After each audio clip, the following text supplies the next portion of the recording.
e qualcuno che era un tuo mito invece non sei riuscito, senza fare nomi se vuoi, però che non sei riuscito a trovare una connessione, c'è stato? Louis Armstrong, perché è morto nel 72, mi sembra. Ah, certo.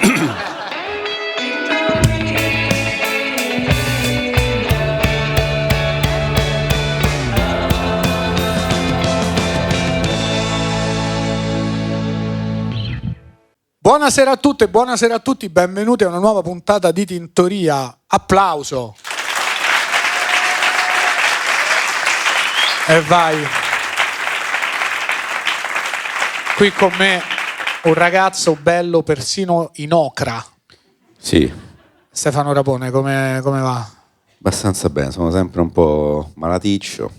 Ma se può consolarti, sono malato pure io. Lo vedo. Sono 3 settimane, dicevo, stai sempre male e oggi sono distrutto. Scaldacollo, vedi, sto facendo rapone. Stai tramutando in me. Golf, scaldacollo. Io ho appena dato una craniata mentre scendevo le scale. Non è mai successo in 3 anni che stiamo qua. Anzi, da quando ma da qua. Suda? Sì. Godo. Quindi... No, scusa, volevo dire no. Hai fatto bene.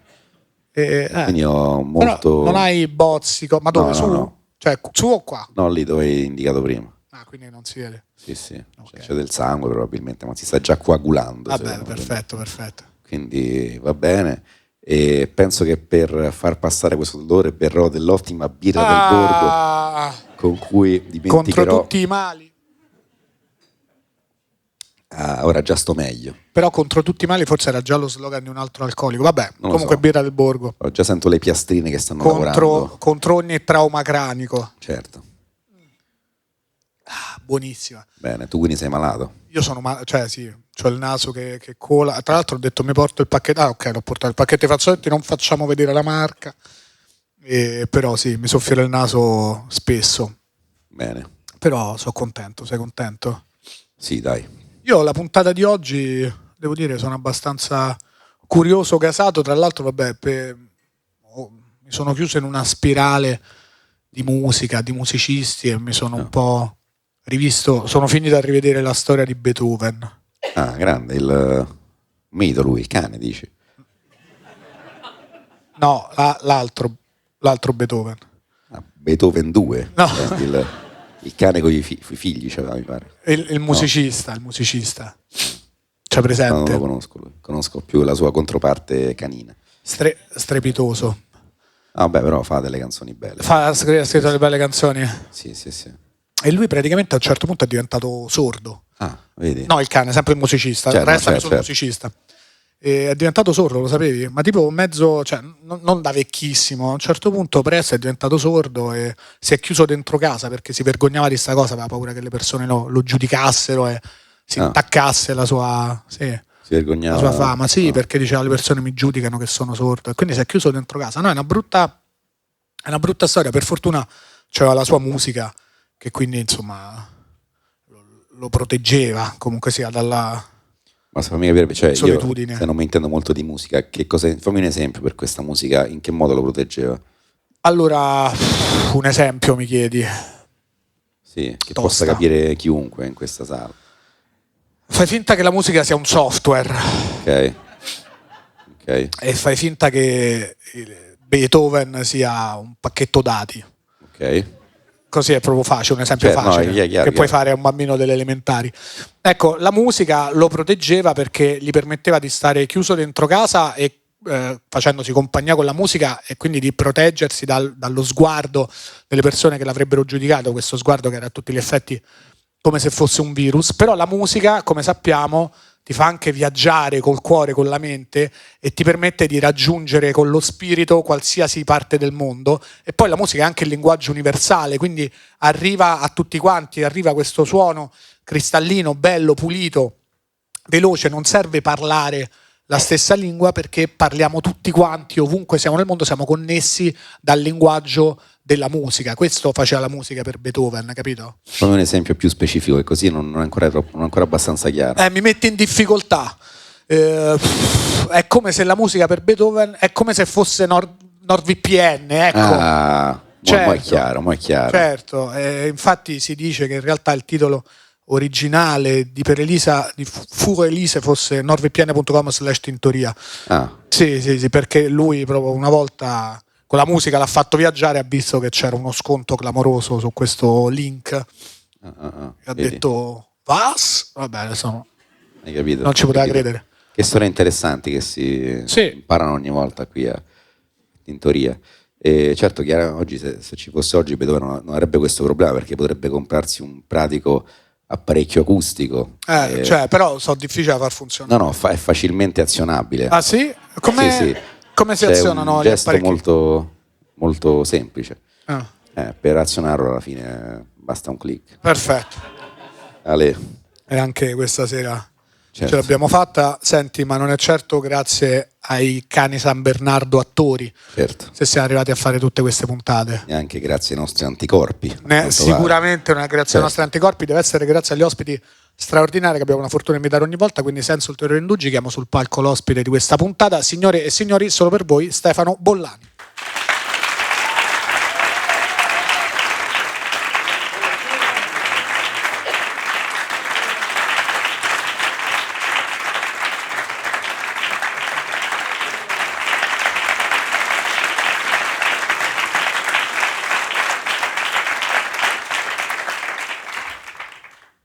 Eccoci. Ciao. Buonasera, benvenuto a Tintoria, grazie mille di essere venuto qua. Grazie. Scusaci se ti accogliamo con questo festival di mocciolo, veramente, che non l'abbiamo fatto apposta, ecco, l'unica cosa che mi sento dire in nostra difesa. Beh, avreste dovuto invece, perché fa piacere, perché io arrivo qua e mi sento quello in salute. A me fa piacere. Lo sei, cioè considera... Sì, temporaneamente purtroppo. Sì, lo so. Però questo è. E poi questa sera. Anche voi, guarda, ormai questi si propagano qui, siamo abbastanza stretti. Quindi. Stefano mi sa su questo tema si era anche preparato una domanda. Sì, esatto.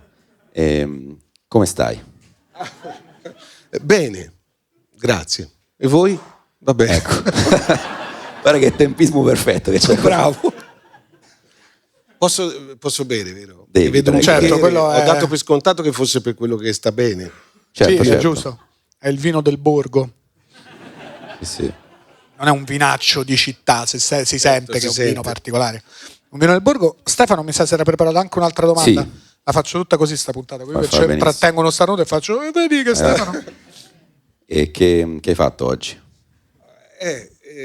Sono andato dal dentista. Così per consolarvi. Perché anch'io ho le mie magagne, non si vedono però, hai capito? Che c'è, se posso chiedere? Devo farmi un dente qua e quindi ho messo la vite del ha un nome tecnico, non lo sai. Vite in un dente. Una vite per poi poter tenere su il dente. Ok. Ma proprio voi iniziate partite subito con questi argomenti forti. Sì, allora, questo ci interessa tanto. Per tenere vivo il pubblico. Ma quindi c'è una vita proprio che si avvita così? Sì. Non io, lo faceva il dentista con un assistente, era una situazione professionale, voglio dirlo subito. Sì. Non ti sei trovato da uno e faceva, sai che ti ci vedo bene una vita? No, io non mi fido di quelli che ti fermano per strada e ti dicono secondo me lei dovrebbe farsi le otturazioni, no. Beh, esatto, questo è anche un bel messaggio da dare. Esatto, se qualcuno mi ferma per strada e dice ma sai che prima ti ho visto che ridevi e secondo me... A quelli diciamo no grazie. No, però è bella questa cosa che si dice, no? In passato, anticamente, i dentisti erano i barbieri, cioè tu andavi al barbiere e ti facevano anche queste cose, ti tagliavano le gambe, ti toglievano i denti. Ti tagliavano le gambe? Se c'avevi una gamba che non funzionava che andava più, tagliata? la tagliavano, certo. Sì. E poi alla fine in realtà sono rimasti gli stessi strumenti più o meno, cioè le viti. A me hanno tolto il dente del giudizio con le pinze, cioè quindi alla fine uno pensa... i luminari che stanno lì con degli strumenti tecnologici, invece usano ancora i martelli e le seghe, come ai tempi. Però c'è l'anestesia. Non so se... Quella è la differenza. Io, scusate, non conosco bene magari il livello della trasmissione, quindi magari dico delle cose banali, ma adesso fai bene. fanno delle cose pazzesche. Ti fanno una punturina e poi senti, in effetti hai quell'effetto di officina. Esatto. Mi porti quello? Attenzione alla salivazione, metta un piattino sotto, no? Quella che ti dà un brivido, però ti puoi anche addormentare alla fine. Vedi. È bello, no? Beh, tu ti riesci a rilassare al punto da addormentarti? No, ho finto. No, sarebbe bello se ho finto, sì. fosse così. Qui beh, dentista e poi hai fatto altro... E poi no, mi sono preparato per venire qui. Addirittura? Sì, certo. Ho passato la giornata, diciamo, a pensare a questo evento. Sì, perché io poi non sono abituato a quest'ora a parlare, perché io a quest'ora o sto suonando, che è proprio tutta un'altra cosa, oppure sto guardando un film d'autore con Valentina sul divano e io sono già vicino all'addormentarti. Sì. Ok. Beh. Siamo a metà del primo tempo. C'è quel momento in cui io... Se può consolarti, Stefano vive sempre in una condizione in cui è vicino all'addormentarsi. È il suo stato, esatto. Quello è il suo picco energetico, è fine primo tempo di un film di prima serata, lui che sta. Posso anche fare questo effetto. Molte persone mi dicono io mi addormento ascoltando. Io sono molto contento che la mia voce possa portare le persone all'oblio. Diciamo. Sì. È bello. Ma tipo, facciamo subito, che film ti sei visto ultimamente in cui non sei riuscito a stare sveglio? Quello con Pamela Anderson. Aspetta. Cos'era quello con Pamela? Quello uscito legalmente o quello... Quello uscito non troppo legalmente. Ok. Ma lei, sì, no, non ce l'ho fatta. No, ma sono tanti in effetti. Facciamo molto prima dire qual è il film che mi ha tenuto sveglio. Il Regno Animale. Il Regno Animale. Il Regno Animale, conoscete il Regno Animale? No, però un bel film avrei francese. scommesso che fosse stato un film che ti avrebbe invece fatto dormire. Invece invece il Regno Animale no, perché era pieno di... a me piacciono i film dove, scusate tanto, ma succedono cose che non ti aspetti. Okay. E invece, avendone visti tanti, no, cominci, come ben sapete, a prevedere quello che accade. Ci sono invece dei registi, per esempio a me piace molto Jaco van Dormael, che è un belga che aveva fatto questo film recentemente che si chiamava in italiano Dio esiste e abita a Bruxelles, che è un film che sin dall'inizio ti fa entrare in una girandola di situazioni e io mi diverto molto. E comunque, insomma, anche i danesi spesso fanno cose che non ci aspettiamo, forse perché sono molto diversi da noi. E questo Regno Animale di che parla? Di animali, suppongo. Sì, ma non lo spoileriamo? Come si dice? La trama. No, ma non me la ricordo. Mi ricordo che le musiche sono fatte da questo Laszlo De Simone, un italiano che ha vinto anche un premio. Salutiamo Andrea. Molto belle. Mi ricordo questo. C'erano San Bernardi in questo film? No. Ok. Voi avete un problema? Ho sentito parlare di San Bernardi. Avete un problema con i San Bernardi? Fanno parte della nostra infanzia in qualche modo, televisivamente parlando. Sì. C'è un cane. Creature meravigliose. Sì, un cane. A me, da piccolo mia nonna mi diceva che ero un San Bernardo perché avevo la capoccia grossa e quindi diceva sei un San Bernardo. Non per l'alcolismo, dici che c'è. Ma sai che quella cosa mi sa che non usa più, cioè il San Bernardo da Salvatore non c'ha più la botte con l'alcol da stereotipo, no. Mi sa che non mandano in giro cani con alcolici. Perché non si può? Mi sa di no, mi sa che non è... Non ci può avere la grappa. Ma neanche latte di soia, non so. Secondo me già quello un po' di più. Questo potrebbe portarlo. Sì. Una cosa col seltz. Stefano, posso? Prego. Allora, a noi ci piace partire dall'inizio con gli ospiti e io partirei nel tuo caso dal pianoforte. Allora, scusami. No, però è anche bello che tu ti commuova a immaginare i miei esordi. È bello. Bello. Io sono contento. Allora, le domande sono varie. Sì. Perché pianoforte e perché continuare col pianoforte? Cioè, perché due domande diverse. Esatto, perché iniziare a studiare pianoforte è una cosa che capisco. Provai a fare anch'io, l'ho fatto per 2 anni e mezzo, è stato traumatico, è stato tremendo perché era il primo fallimento della mia vita perché ero piccolo. Quanti anni avevi? 7 anni. 7 anni. Io andavo bene a scuola, come si va bene a scuola, all'asilo e prima e seconda elementare. Ero bravo negli sport e quindi io pensavo di essere bravo in tutto, ma perché avevo fatto 4 cose, mi erano riuscite e pensavo, so fare tutto, letteralmente il 100% di quello che avevo fatto mi veniva bene. Quindi quando sono andato a fare pianoforte mi sono seduto pensando, eccoci, cioè nel senso pronti via, e invece non lo sapevo fare, è stato molto difficile, è stato molto traumatico e poi studiavo pianoforte classico, quindi comunque sia una cosa lenta. E quindi perché pianoforte e perché continuare? Ma guarda, tu magari sei stato anche sfortunato, hai avuto un'insegnante un po' impegnativa, no? No, era un venerabile maestro di pianoforte dell'Aquila, ero proprio io scarso. Purtroppo sì. Non mi posso nascondere. Non puoi nasconderti, no. Perché io il pianoforte l'ho iniziato per poter cantare un giorno. Mi teneva la bocca libera, non poteva essere una tromba. Avrebbe potuto essere una chitarra e quindi non ricordo il motivo per cui è stato invece un pianoforte. E poi mi sono innamorato di questo strumento, perché in effetti non è divertente all'inizio. Io avevo la fortuna di avere 6 anni, è quell'età in cui fai un sacco di cose che non sono divertenti, improvvisamente, cioè vai a scuola, e ti affidi, dici, mi servirà imparare 2 più 2 fa 4, mi servirà imparare la grammatica. E quindi è un buon periodo per iniziare a suonare, perché accetti di fare il solfeggio, di imparare dove si scrivono le note, che è una cosa noiosa, onestamente. Immagino, io dovessi riniziare, penserei che noia. E poi però decidi, ok, continuo, faccio il conservatorio, anche con un metodo severo, leggevo, su cui poi ho delle domande. E da adolescente, perché io ho amici che hanno fatto il conservatorio, hanno fatto diplomati al conservatorio in pianoforte, e noi comunque sia, quando avevamo 15 anni uscivamo, andavamo a bere, andavamo a giocare a calcetto, e questo qua comunque sia a un certo punto da tornare e si faceva tutto quanto. E quello, dov'è la motivazione per continuare quella alle medie? Perché poi te a 15 anni hai già cominciato a fare le cose, però tipo ecco, le medie, l'età dove non pensi a niente, e tu invece Però io rispetto a te avevo una fortuna che invece non ero buono a calcio, quindi mentre gli altri giocavano a calcio io dicevo vabbè, io torno a suonare. Questo è un vantaggio, cioè nel senso che io ho trovato subito la cosa che mi piaceva fare, ed era quella. L'altra cosa che facevo era scrivere, passavo il tempo a scrivere, a fare fumetti, a disegnare fumetti, però insomma era la mia attività. Questo non vuol dire che non giocassi con gli altri bambini, però insomma avevo dei miei lunghi momenti nella stanzetta. E invece scusa, volevi... No, sì, volevo chiedere che fumetti facevi?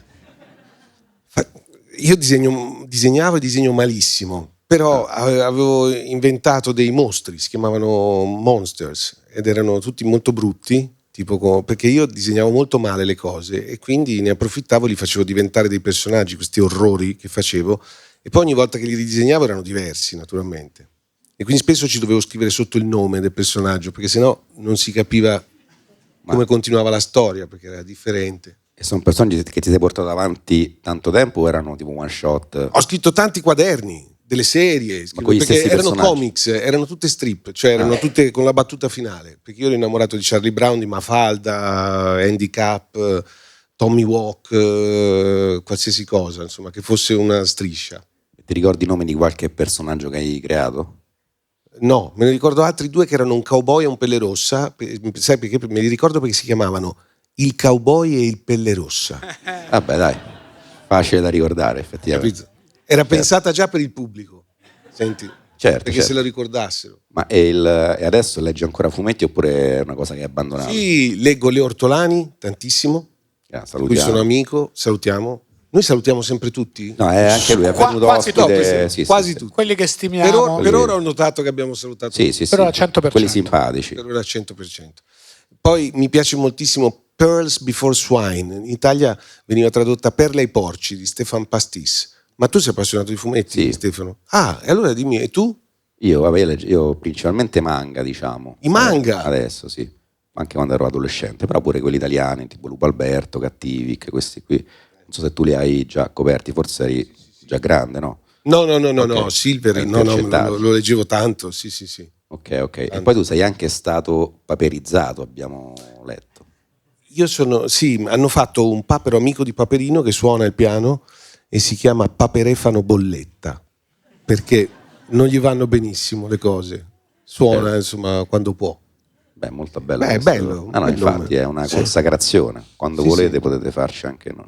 Certo, sì, noi facciamo dovrebbero fare i 2 paperi che fanno il podcast. Come lui è più un cane, tipo Pippo. Ma come ti permetti? Sì. Ce lo vedo di più. Forse perché non c'hai capelli. Una volta ci hanno disegnati... No, non si può dire quella cosa. No, quella no, un'altra cosa. Ok. No, ci hanno fatto una volta come Paperi, su una maglietta che ci hanno fatto, e una volta a me come Topo, che un po' ci sono rimasto male, perché Topolino è un po' un puzzone. Preferivi più Papero? Il Papero è più bello, è più romantico. Più bello del Topo. Topolino è meno divertente. Sì. Topolino è molto meno divertente. Si è un po' Possiamo perso. dire, si può dire? Si può dire. Lo salutiamo. Salutiamo Mickey Mouse. Certo, lo salutiamo. Ecco. Salutiamo la Walt Disney Company, salutiamo tutti. Tutti quanti. Però Topolino ha avuto un arco che l'ha un po' impoverito, perché Topolino è anche un po' uno stronzetto, invece adesso è troppo buono. Topolino sa tutto, sì. C'ha questo problema. Negli originali degli anni 30, che sono bellissimi, Topolino contro il gatto Nip, Topolino che incontra per la prima volta i gemelli, eccetera, è molto più carino, è molto più umano, diciamo. Poi, insomma, è troppo intelligente. Sì, no, poi un po' troppo. risolve i casi per la polizia dice sì, vai Topolino, vai. Cioè, che comunque non funziona così. Collabora un po' troppo con le forze dell'ordine. Sì. Possiamo dirlo. Un po' troppo, effettivamente un po' troppo. È un po' troppo. Cioè va bene, ma va bene, è un po' però troppo. Così è troppo. È troppo. Che sei amico del commissario Basettoni, che ti dice tutto e tu sai tutto di tutti. No. Non va bene anche che c'è un Topolino che sa tutto di tutti. Che sa tutto di tutti. Sì, alla fine chi è? Non è che sei un agente, sei un cittadino privato. Ma chi sei? Come fa a sapere queste cose? Infatti. Glielo vogliamo dire? È vero. Viaggia pure nel tempo, quelle mi piacevano. Vero? Sì, c'è tutto il periodo lui e Pippo che viaggiano nel tempo, che è una bella saga. Sì, poi facevano la Divina Commedia a un certo punto. Era bellissima la Divina Commedia. Quella è clamorosa perché era tutta effettivamente con la rima che adesso se mi era tutta in rima. Era tutta in rima. No, insomma, il picco di Topolino è forse l'apprendista stregone, gli ha dato il meglio come interpretazione, secondo me. Sì, ma perché il film era favoloso, fantasia, sì. Dove c'era quella cosa. La musica era bellissima perché era presa dai primi del Novecento, da questo compositore che nessuno nomina mai, che si chiamava Paul Dukas. Si scrive Dukas, ma ho detto Dukas per far vedere che... Fatto bene. Che so, lo dico certo. perché salutiamo la famiglia. Salutiamo la famiglia. Ci guardano. Quindi volevo dire che la famiglia è Duca. Certo, per far vedere che sei educato. Ecco, ho dato tutto adesso. Da qui in poi ti puoi interfacciare con quel lato. Finisce. Non ho mai sentito quasi un bua. Sì, veramente erano indignati. Certo. Siamo entrati in un'era di rispetto adesso, te lo dico. Dopo questa battuta ce l'hai. Ti ringrazio. Basta, era questo si chiamava già l'apprendista stregone, questa suite questo brano che lui aveva scritto, e Walt Disney si è inventato Topolino che sbaglia e allaga tutto lo studio. Ma tutti i brani di fantasia sono ispirati al titolo del... Sì, perché sono tutti preesistenti, sono tutti grandi brani classici di epoche diverse. Dico, la storia è ispirata a quello che... quello che vedi, no, non sempre. Per esempio, una è La danza delle ore di Amilcare Ponchielli e ci sono, se non sbaglio, degli ippopotami che ballano. Non credo che Ponchielli pensasse agli ippopotami nell'Ottocento. Certo. Però in alcuni casi è un pochino più vicino. Non so l'apprendista stregone quanto sia vicino. La notte sul Monte Calvo, quella con Satana, quella bellissimo. Era... Non c'entrava niente con il demonio. Non credo sia Walt Disney che ha costruito... Cioè lui è una cosa bellissima, tra l'altro, ha preso la musica e ci ha fatto il film. Di solito si fa il contrario, no? Fai un film e ci metti la musica. Invece... Visto che parliamo di queste cose, tu l'hai mai visto Allegro non troppo? Sì, con Nichetti, quello di Bruno Bozzetto, esatto. Sì, anni fa. Non mi faccia domande difficili. No, capolavoro, guardatelo se non l'avete mai visto. Bellissimo, sì, è tipo fantasia però italiano, e quindi più bello, così, perché bravo. Però secondo me è vero. Però vabbè, lo dico a Bruno Bozzetto e a Nichetti che salutiamo anche loro. No, sì. Per l'appunto. Prego, scusa, non volevo fare questa parentesi. No, sono felicissimo di questa parentesi. Avevo domande sul metodo con cui hai studiato pianoforte, perché poi preparandoci alla puntata abbiamo visto un metodo molto severo. Qua, cioè, com'era questo? Era particolare, era diverso dagli altri o era semplicemente? La verità è che non posso sapere se è molto diverso dagli altri, perché io quello conosco. Anzi, non saprei come parlare delle altre tecniche pianistiche. Questa si chiama Scuola Pianistica Napoletana. È una serie di esercizi che vengono tramandati da lontano, perché il fondatore è una persona che girava per l'Europa a fine Ottocento, si chiamava Thalberg, era un grande concertista che si è piazzato a Napoli e ha creato questa scuola. Tu devi sapere però che moltissimi pianisti, soprattutto classici, hanno studiato con questo procedimento. e quindi non solo italiani, perché c'è uno poi dei napoletani che è andato in Argentina, e quindi Marta Argerich, Daniel Barenboim, ma anche qui Riccardo Muti, ma anche Benedetti Michelangeli, ma anche Carosone. Tutte queste persone mettono la mano in maniera simile, perché è un'impostazione tecnica. È proprio un modo di mettere la mano, di mettere la mano, mettere la mano. E anche una serie di esercizi che si fanno per memorizzare la musica, che sono molto utili, devo ammettere. E tant'è che tu poi a 15 anni hai iniziato a fare i primi concerti jazz già? Sì, diciamo, mentre studiavo in conservatorio ho cominciato a suonare jazz nei locali di nascosto. Perché? Infatti ti volevo chiedere, questa cosa, appunto, torno all'adolescenza. 15 anni te eri quello figo che faceva già i concerti nei locali, o dicevano, mazza, quello fa concerti nei locali, ma perché? No, quello figo no, perché il jazz non andava di moda allora, sì. Assolutamente per niente. A Firenze siamo negli anni 80-90, quindi no, anzi. No, era proprio. Anzi, io a un certo punto nel 93 sono entrato in un gruppo rock proprio per darmi un po' un tono. Sì. Sì, perché se no i miei coetanei ascoltavano altre cose, quindi finalmente potevo dire: ma lo sai che sono entrato in un gruppo rock? Anni 80, anni 90 a Firenze, e dice: cosa suonate? Si fa James Brown, o chi è? Tanto sì. Era già. Purtroppo era un gruppo che aveva comunque dei gusti retro. E quindi era. No, è che non dove faceva proprio quell'immagine. Cioè, riuscivate a girare un po' col gruppo? Giravamo con questo gruppo, si chiamava La Forma, ci cantava Irene Grandi, ed eravamo in 7, eravamo un po' tanti a dire il vero.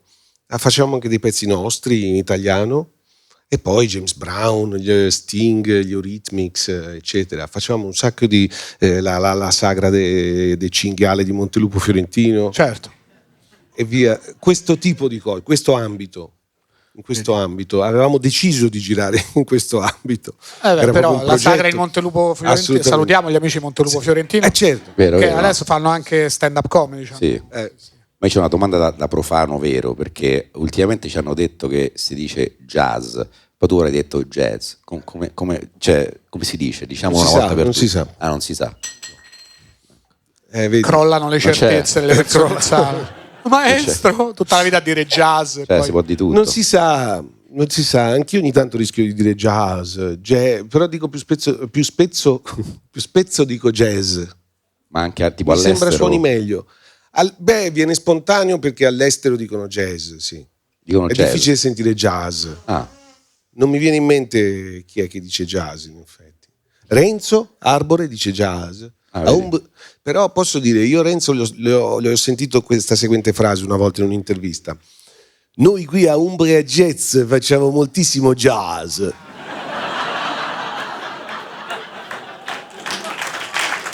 E questo va detto, lo salutiamo Renzo Arbore, lo salutiamo, un amico. Va detto.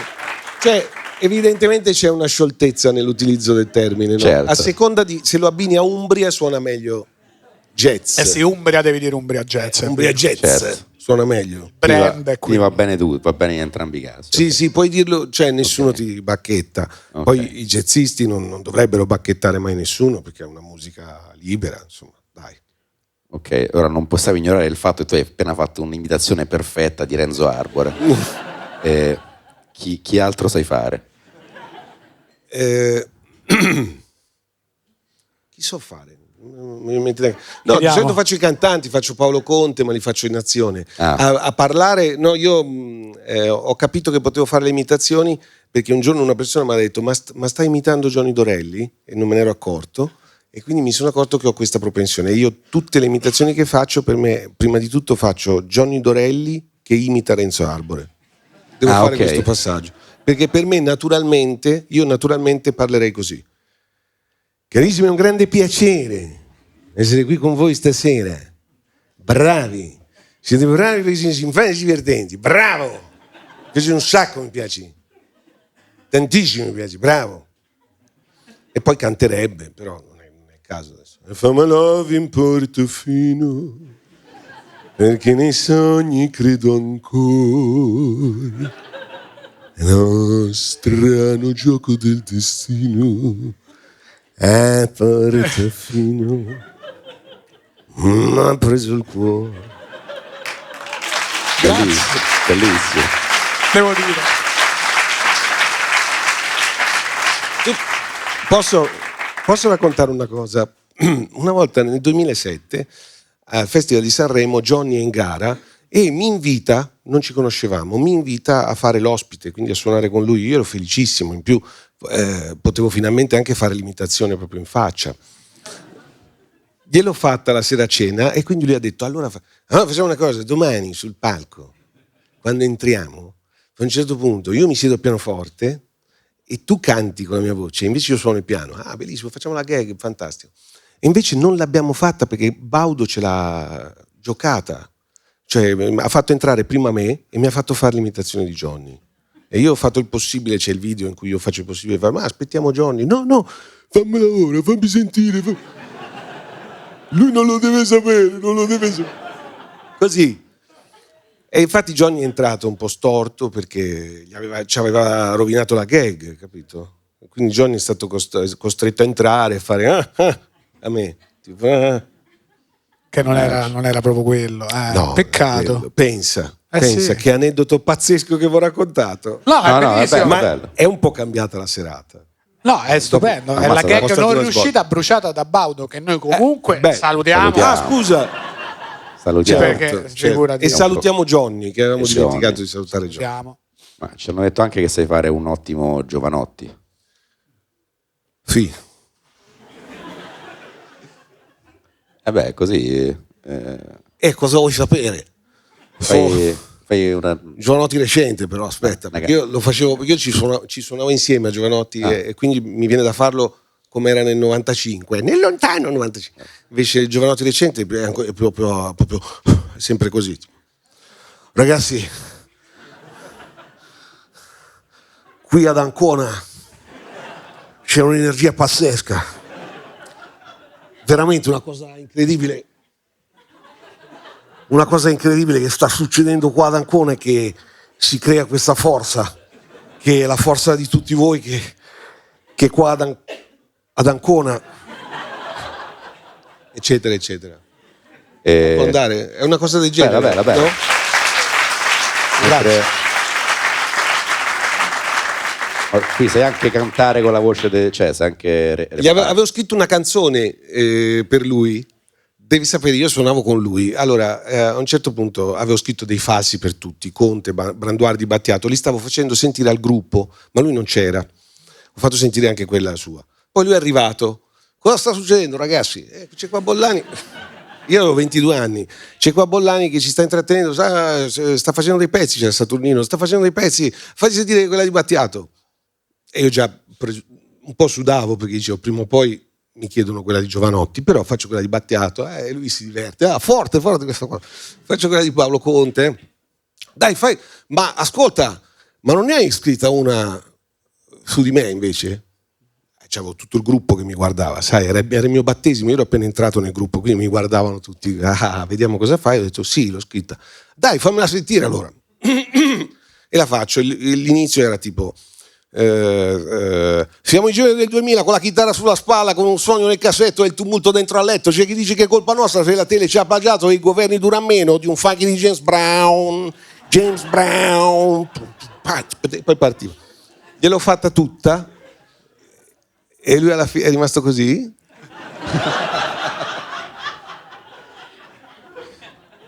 Tutti ridevano e lui ha detto: beh ragazzi, io vado a letto. Beh, dai. Lo salutiamo. Ciao Lorenzo. Salutiamo. Non ne abbiamo più parlato, mai. Abbiamo suonato insieme anche per un po'. Non ho più sentito. Non è più uscita questa cosa. Io non ho mai chiesto niente. Certo. Ma questa cosa l'hai scoperta quindi mentre già eri grande oppure la facevi anche, che ne so, tipo a scuola questa cosa? Facevo l'imitazione dei professori un pochino, sì. Facevo Stanlio Olio da bambino. Stanlio facevo. Obbligavo il mio amico a fare Olio. Però gli dovevo spiegare tutto, era un po' laborioso, sì. Non ti viene più perché hai cambiato voce forse? No, come faceva Stanlio? Così piangeva. Sei uno stupido, diceva queste cose. Sì, tu potresti fare Olio, hai la voce adatta. Che fa voglio fa queste cose così. Stupido, la devi smettere. Sì, quelle cose così. No, ma ti prego, smettila. Non fare così. Queste sono persone che ci vogliono bene, ci vogliono aiutare, Olio. Bellissimo, bellissimo. Ho scoperto che Stanlio piace ancora. Ce l'hai. Piace. Capito.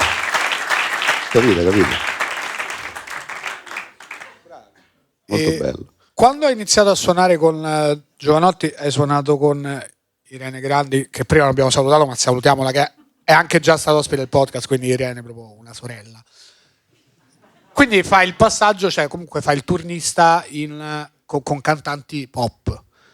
Com'era quella roba? Cioè rispetto ai concerti jazz o jazz che appunto erano e rimangono in un certo senso un genere a parte, poi fare il pop con Jovanotti, con Irene Grandi negli anni 90, c'erano un discreto numero di persone, immagino, davanti. Com'è stato il salto? Era incredibile, era tutta un'altra cosa. La prima volta io che ho fatto proprio un tour da tastierista nel pop era nel 93, avevo 20 anni ed era RAF, e mi ricordo che al Pala Partenope c'erano 8.000 persone e io ero responsabile di una serie di macchinari che per fortuna non si vedono più sul palco con me, che sono una serie di cose, 2 tastiere, degli expander, dei DAT con delle cose, delle sequenze preregistrate, e avevano messo tutto in mano a me, non so neanche perché, per quale motivo mi avevano affidato questa cosa, quindi era una cosa abbastanza di tensione.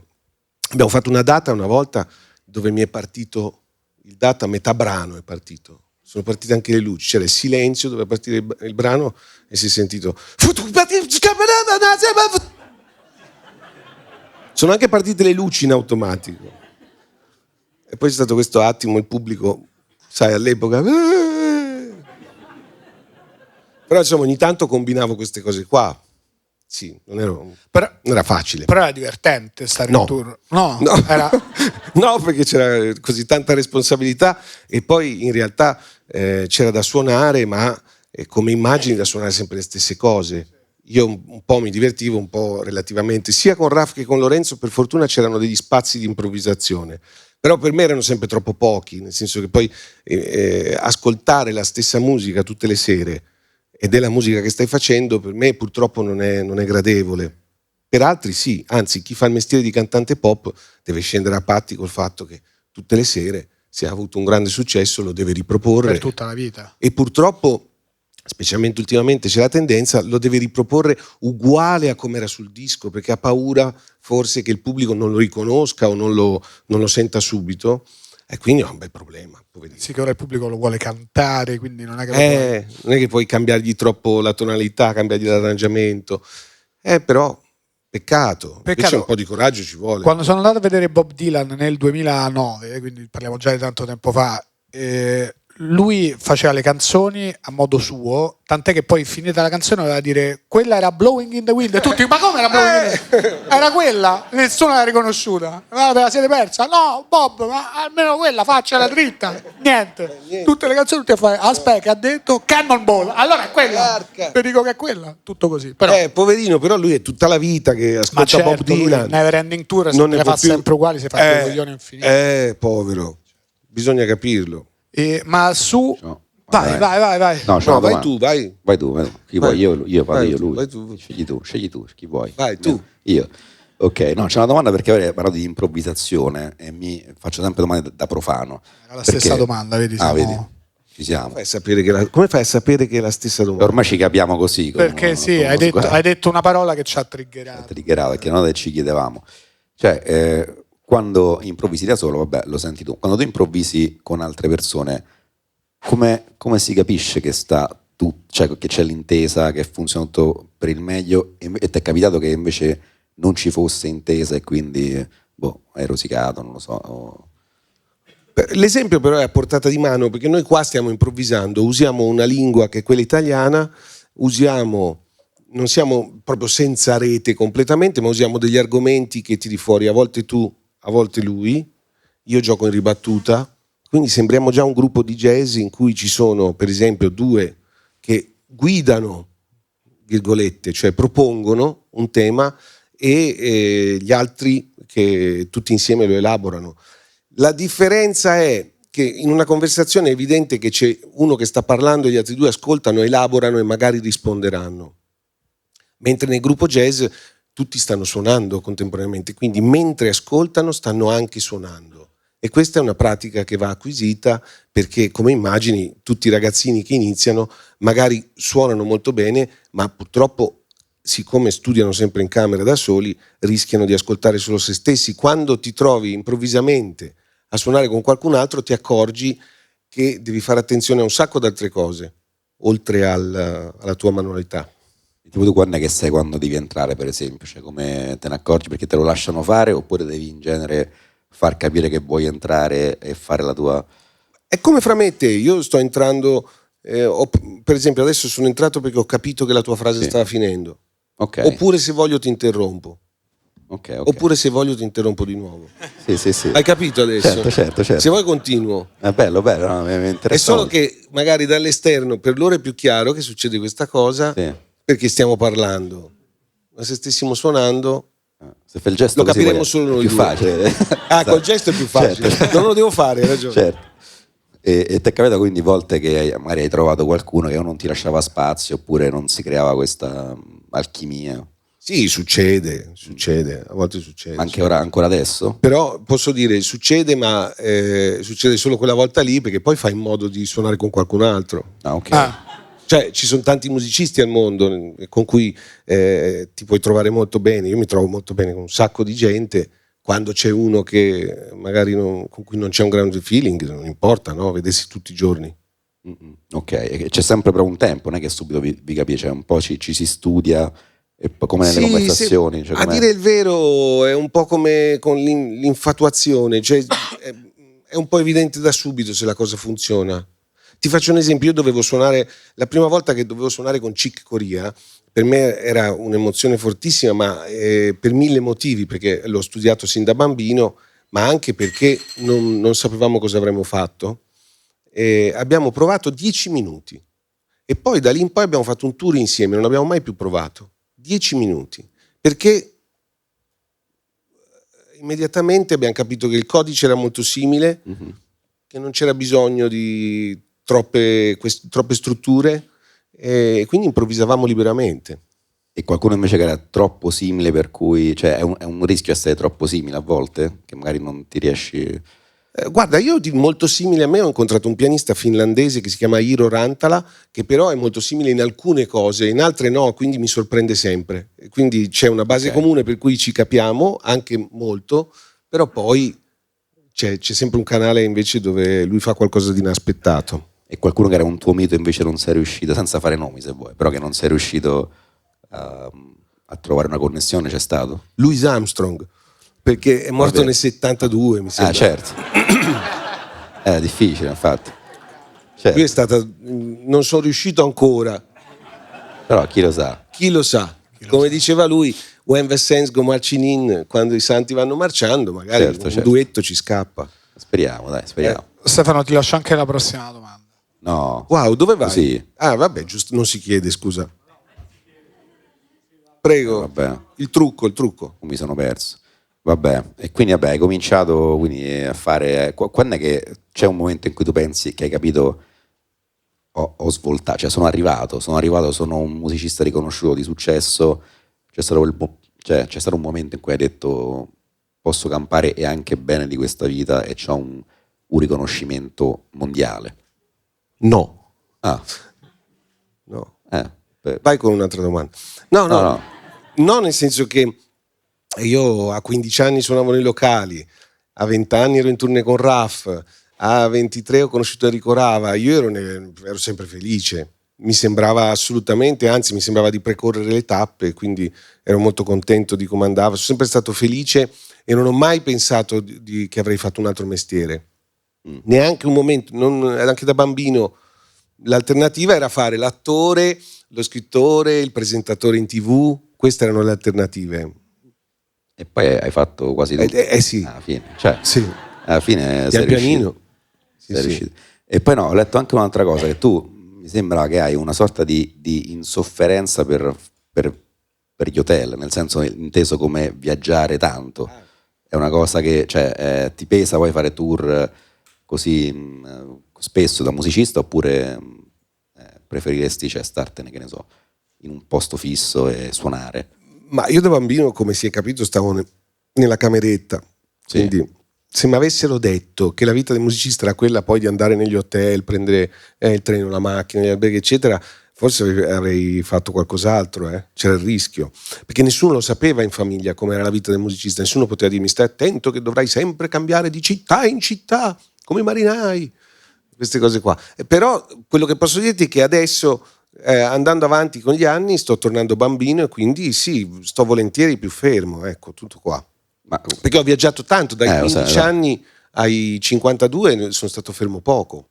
E quindi adesso ti pesa questa cosa? Sì, un pochino, sto volentieri a casa, facciamo così. Sì. E tu hai viaggiato anche, abbiamo visto che hai avuto anche sia riconoscimenti come miglior pianista italiano, ma anche come miglior pianista europeo, quindi hai viaggiato parecchio, pure dice anche meno, insomma. No, credevo dicessi universale, però hai detto europeo. Va non c'è pure universale, no? No, neanche quello europeo esiste, quindi già che c'ero ho pensato... Non c'era? Come no? Abbiamo visto su Wikipedia c'era miglior pianista europeo, no. Sì. No, altri lo faccio cercare. Pianista europeo no. Okay. Sono ministro dell'Étoile d'Or fiammeggiante dell'Istituto Patafisico Vitellianense. Ok. Ti chiedo di spiegare questa cosa, per favore. Mi hanno insignito da poco di questa carica con una cerimonia a Milano, questo istituto patafisico che si ispira al circolo patafisico originale fondato negli anni 50 da Raymond Queneau, Boris Vian e altri. C'era anche a un certo punto Umberto Eco. E questa versione italiana è gestita da un bel consesso di scrittori bizzarri. E il tuo compito in quanto ministro qual è? Sovrintendere. A cosa? Non lo so. Stai lì, è la patafisica, è la scienza delle soluzioni immaginarie. Quindi potremmo occuparci di una cosa molto piccola come del benessere dell'umanità, ma in ogni caso non ce ne staremmo accorgendo. Mi pare giusto.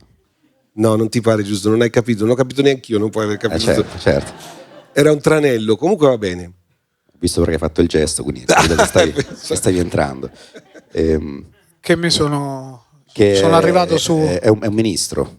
Sono arrivato su questo, ma non c'era nella scheda. Quando abbiamo preparato non ci tengo, però visto che è capitato. Però è vero che c'era miglior pianista europeo, che poi mi sta prendendo in giro, dice che non è vero. Ti giuro. Su Wikipedia ho visto. C'era tipo 2006 miglior pianista italiano, 2007 miglior pianista, ti dico pure secondo quali organizzazioni. Nel 2006 la rivista Musica Jazz lo premia come disco dell'anno e nomina Bollani musicista italiano dell'anno. Nel 2006, quindi Italia campione del mondo, tu musicista italiano dell'anno. Nel 2007 vinci l'Hans Koller European Jazz Prize come miglior musicista europeo. Scusa. No, non lo sapevo. Musicista, scusa. Perché tu hai detto pianista. Adesso ho capito. C'hai ragione. L'Hans Koller European Jazz Prize. Sono belli i titoli dei premi che danno ai jazzisti. E poi gliel'hai già chiesta questa cosa? Nel 2010 il Berklee College of Music ti conferisce la laurea honoris causa. Sì, ma non leggiamo, tu sembra un epitaffio. No. Leggi... O te le dico io o non gliele fare dire a lui. Che la domanda sono due duplice la domanda. C'è una domanda, scusa. Sì, che come ti viene ti chiamano e ti dicono dottore, buone notizie, le assegniamo una laurea e te vai là il giorno della proclamazione, ci sono tutte persone che hanno fatto un corso di studio e poi con permesso, grazie, arrivederci. Funziona così? No, lo fanno astutamente, lo fanno con cerimonie apposite dove non ci sono tutti gli studenti che non assistono a questa scena. Gli viene detto dopo, c'è stata una cerimonia in cui hanno dato la laurea a uno, hai capito, pezzo di merda, però ormai è tardi ormai. E l'altra domanda è questi premi, questi riconoscimenti, dove li tieni fisicamente? Alcuni in libreria. Tipo quale? Altri non lo so. Perché? Non è che tutti, alcuni sono bellissimi e altri meno. Tipo qual è quelli belli? No, non si fa così. No, solo quelli belli, non quelli brutti. Ah, quelli belli. Però se non dico gli altri. Vabbè, ne dici uno e gli altri. Hai ragione, ne dico ce uno. n'ho 3 e ne dici uno, così gli altri saranno sicuramente. Il David di Donatello. Il David di Donatello. Molto bello da vedere, bello. E quindi, insomma, quello sta in libreria. Bello. Vabbè, sì. Dai, ci sta. Ci sta che è quello tra tutti, proprio quello. Sì. No, invece c'è un'altra domanda. Tu quindi hai viaggiato tanto nel globo terracqueo, come si suol dire. Dov'è che ti sei trovato? Cioè, ci sono state esperienze strane che hai visto in giro per il mondo? Hai suonato in giro per il mondo qualcosa che ti ha colpito in maniera assurda? Sto facendo lo scanner. Sì. Puoi farci qualche esempio? No, perché uno spera che lui molli. E lui molla, ma lui è... tutti ridono, siparietto, entrano le ballerine. Lui invece... è un cane da caccia, non molla mai. Per esempio, una volta io ho suonato ai piedi di una favela a Rio de Janeiro, era un'iniziativa di Umbria Jazz con il governo brasiliano, e quindi era una favela bonificata dove, diciamo, c'era meno tensione che altrove, però ho fatto un giro anche nel pomeriggio, ma la favela sai come funziona? Praticamente favelas sono piccoli paesi attaccati alla città di Rio de Janeiro. Se dal centro di Rio de Janeiro sbagli a prendere uno svincolo, entri in questa favela dove la situazione può essere pericolosa perché la polizia non entra, e quando entra spara, entra solo per sparare, quindi non sono amici della polizia, sono persone che vivono in estrema povertà, non sono iscritte all'anagrafe, eccetera. Vado in questa favela e faccio il giro della favela con un ragazzo, e quindi era piuttosto emozionante, semplicemente perché appena giravamo l'angolo c'era uno col mitra che era pronto e lui gli faceva un gesto, e era molto bello sentire la propria vita in mano a un gesto, e quindi io ero molto simpatico con lui. Parlavo in portoghese, cercavo di farlo parlare perché non vorrei mai che dico una cosa un po' antipatica e lui invece di questo gesto certo. ne fa un altro. Quindi siamo diventati molto amici, e poi ho fatto questo concerto ai piedi della favela dove sono venuti anche gli abitanti di Rio de Janeiro, quindi c'erano i poveri della favela, gli abitanti della città, tutti insieme ad ascoltare musica. Quindi è stato un momento molto bello. Molto bello. Ma perché tu poi stai... Scusa, ho dimenticato, alle prove del suono però c'è stata la sparatoria, perché sì, avevo dimenticato la parte, diciamo, più... Può capitare, un dettaglio. Più Netflix, certo. C'è un dettaglio. No, perché noi stavamo suonando e sono tornati i maschi, diciamo, del paese, della favela, che tornavano dal lavoro, hanno visto le macchine della polizia che in questo caso facevano da servizio d'ordine e hanno sparato. Sono uscite le donne a dire no, non c'è problema, in questo caso sono amici, e c'è stata questa scena di loro che passavano davanti alle macchine della polizia un po' con l'aria burbera, però insomma si è risolto tutto. Meno male, vedi, la musica, il jazz. Vedi la musica, esatto. Jazz. Esatto. No, dice tu col Brasile c'era pure un rapporto stretto, cioè ci vai spesso? Appena posso, sì. Come mai questa infatuazione? Sempre per la musica o per il paese? La musica, è nato tutto dalla musica, dal suono della lingua, ma soprattutto dalla musica che hanno prodotto questi grandi cantautori che ancora sono tutti in attività, tra l'altro Chico Buarque, Caetano Veloso, Gilberto Gil, Milton Nascimento, Djavan, João Gilberto che non c'è più, Jobim, andando poi indietro nel tempo sono tantissimi, però questi sono i più popolari, diciamo, che io ascoltavo sin da bambino e volevo capire che cosa stessero dicendo. Poi quando sono andato in Brasile, siamo tornati spesso con Valentina, ho avuto modo anche di scoprire che il paese è molto bello, ve lo consiglio, poi è enorme, il Brasile è come dire più dell'Europa, ma noi siamo stati nella Chapada Diamantina. Chapada è un po' milanese, però si dirà Chapada. La Chapada Diamantina. Oh, Veneto. Siamo andati lì, siamo arrivati, abbiamo fatto un giro, il servizio era un po' vago, però devo dire ci siamo trovati bene, cascate, grotte, al buio. A voi piacciono? Chi è che va in grotta qui? Io sono stato, non le grotte, in Brasile però, non nelle grotte. Non nelle grotte, grotte non ci va nessuno. Sì, ogni tanto. Grotte di Stiffe, se posso fare pubblicità all'Abruzzo. Ah, prego. Grotte di Stiffe, finita la pubblicità, sì. Se uno va lì ti trova. Mi trova spesso, ad agosto mi trovi. E cosa fai lì? Dico, pensa, qua è tutta acqua. E dice, sì, più quello che si fa nelle grotte. Dicono, sì, perché questo sembra che è piccolo, ma è gigante, solo che è lontano. E tu, E vai, mi raccomando, non toccare perché ci vogliono 15.000 anni perché una goccia è tu. Quelle cose lì, no. E poi ogni tanto però col casco sbatti e fai, Senti il peso della storia. Che dici non l'ho fatto apposta, mi manca il casco, però poi pensi ci vorranno 40.000 anni prima che un'altra goccia e ti sei mortificato. Tu cosa fai nelle grotte? No, noi andavamo al buio con questa avevamo un ragazzotto brasiliano perfetto, sai, che andava avanti così, Valentina, e io dietro a arrancare, però colpito anche dalla competizione col ragazzotto brasiliano, non è che non posso tirarmi indietro di fronte a questa grotta, però bisognava stare al buio totale e seguire lui. Io intanto accendevo la torcia di nascosto e lui ogni tanto illuminava la grotta e faceva tipo, stavamo camminando qui, fai conto, lui faceva vedete lì c'è un baratro. Come c'è un baratro? Improvvisamente dal nulla, ecco, capito, c'è il baratro, va bene, no, perché è stato fuori 50.000 anni, c'è questo baratro, ora si va avanti, tic. C'è il baratro. Scusate, io ogni tanto con la torcia, sai, controllavo il baratro. E questa era la grotta, però è un'esperienza bellissima. Scusate, forse non si è capito dal racconto, ma invece certo. Ci sono anche dei momenti bellissimi in cui stai fermo. Se stai fermo si può fare. Sì. La grotta da fermi. Voi trovate una grottina piccina. Ma dove sta questa grotta? Dov'era la grotta? Era in Brasile da qualche parte, ma è pieno di grotte in Brasile. Quando vai, Brasile è tu tutto arrivi che il samba qui, la grotta là. Certo. È girato parecchio il Brasile, solo grotte. Ho visto le città soprattutto per suonare, ma anche in Minas Gerais, che è molto bello. Però Rio de Janeiro vale la pena. Non siete mai stati? Sì, sono stato, però ho beccato la pioggia e quindi non ho visto manco il Cristo. Come no? No, era nascosto dalle nubi, come nella vita vera. Insomma. Addirittura? Non lo vedevo. Addirittura? Peccato. 3 giorni, sono andato a Ferragosto, pioggia, poi ho fatto tutto il giro, sono tornato tipo il 29, di nuovo pioggia. E nel frattempo c'era stato il sole. È andata così, devo tornarci qualche volta, chi lo sa.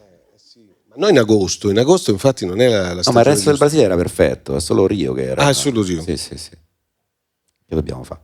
Però ho visto altre cose belle. In giro per il mondo, dici? No, per il Brasile. Cosa hai visto in Brasile? Ho visto le cascate, quelle dei Foz de Iguazú, che sta al confine con l'Argentina. Più belle in Argentina, ci ha detto pure la guida brasiliana, perché ci vai sotto, però dal Brasile le vedi bene così. Poi ho visto la foresta amazzonica, ho dormito nella giungla e c'avevo paura perché c'era questo signore che ci ha raccontato che sono i giaguari, no? Che sono i più infami di tutti perché fanno rumore là e poi ti attaccano da qua dietro. Sì. Ho una domanda. Sì. Ma perché hanno un sistema Dolby Atmos? Grazie, esatto. Questa era la domanda. Anche noi stiamo per fare la stessa domanda. No, perché è strana questa improvvisazione. Come fanno a fare rumore là? È velocissimo il giaguaro, fa rumore là, tu dici che è, e questo è tanto a corso 100 km all'ora e capito? Okay. O c'era un complice. Perché è veloce. C'ha il complice, sì. È bello l'idea del complice. E ti attacca qua dietro, quindi ti racconta sta storia, vabbè, buonanotte, noi stiamo là in mezzo alla giungla. Perché tu, secondo me c'è il complice, perché tu offri il collo, perché lui fa, il giaguaro fa un rumore e tu fai, che è? Fai così. Può essere. È fatta apposta. E lui... Poi diciamo, ti arrampichi sull'albero, lui è bravissimo anche a arrampicare. Ma sai chi è, tra l'altro? Io ho capito chi è l'amico del giaguaro. Può essere. È lui. Può essere che si mettano d'accordo. È lui. L'ho sentito dire. Dici che è la guida stessa che dice certo. Giusto. E poi dice appenditi con l'amaca tra 2 alberi e in realtà sei praticamente un salame per un giaguaro, sì. Deve solo spiccare. Sì, dice, però se sei un gruppo di eravamo tipo 7-8 persone, alla fine dovrebbe darti troppo fastidio. No. Però poi dormivamo così in queste amache e sentiamo i rumori della giungla che tu non sai, non essendoci pareti, una cosa lontanissima sembra che stava qua dietro. Io sentivo tutti i frusci e pensavo, ecco, è arrivato il giaguaro. Mi si magna e la mattina dopo sentivo un fruscio e lui mette, no, forse era un tapiro. Se non era un giaguaro, però non me lo voleva dire, mi ha detto che era un tapiro. Tanto sai assai tu. Sì, infatti perché poi magari fanno il verso diverso in Brasile, no? Se tu dici no, ma il tapiro non fa così, lui dice no, quello brasiliano fa così. Può essere. Non lo sai, non lo puoi sapere. Può essere, però lo consiglio, non il giaguaro, però la foresta amazzonica. Sì, bello. La foresta amazzonica. Bello. Sì. Poi sono stati in questo posto, non si è mai stato, si chiama non so come si pronuncia, tipo Lençóis Maranhenses. Lençóis. Sì, che è tipo sto deserto.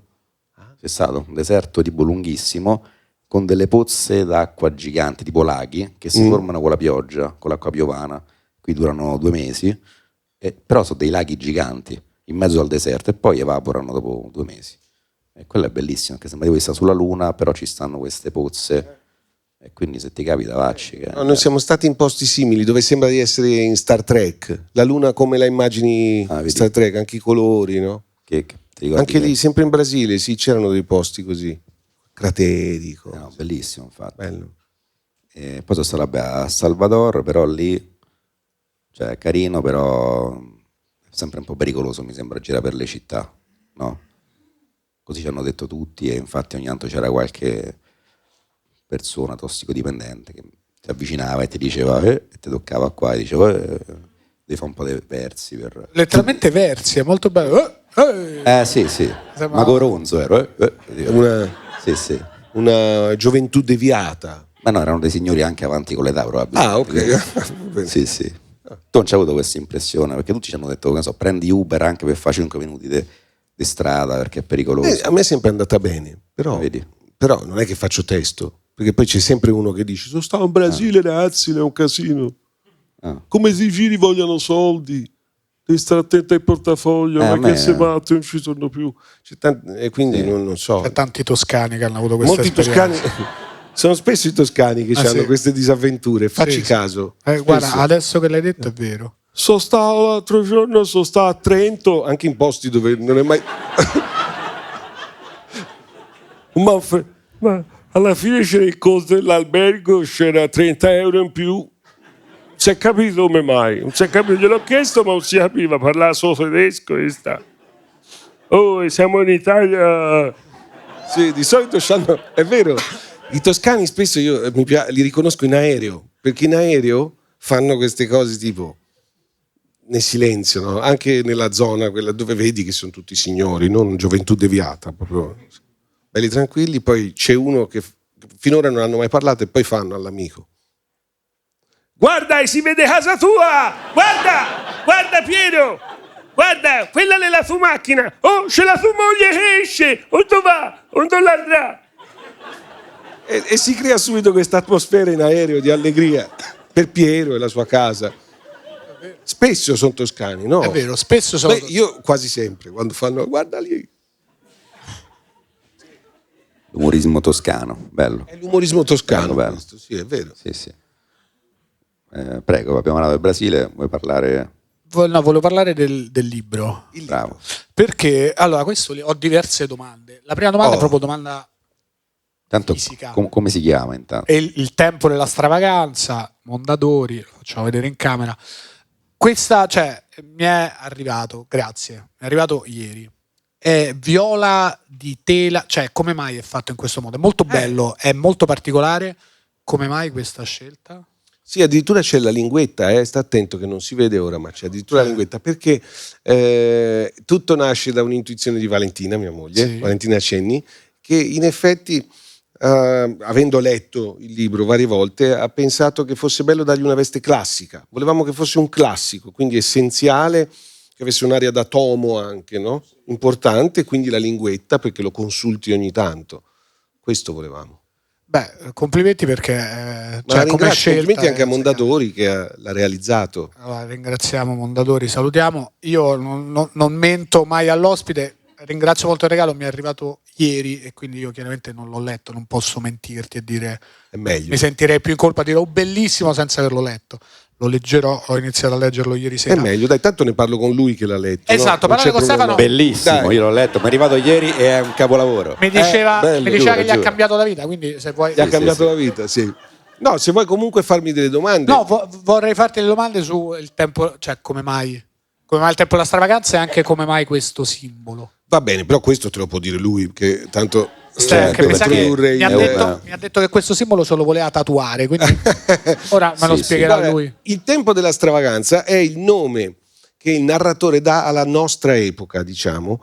Il narratore di questo libro vive molti secoli avanti a noi, quindi vive in maniera completamente diversa dalla nostra e cerca di ricostruire la nostra epoca con le pochissime informazioni che ha, perché purtroppo c'è stato un momento in cui le informazioni sono andate perdute, quindi deve unire i puntini, quindi riscrive tutto a modo suo e soprattutto per lui Omero o William Shakespeare o Beethoven o Jim Morrison sono tutti contemporanei, perché per lui il tempo della stravaganza è in realtà la storia dell'umanità.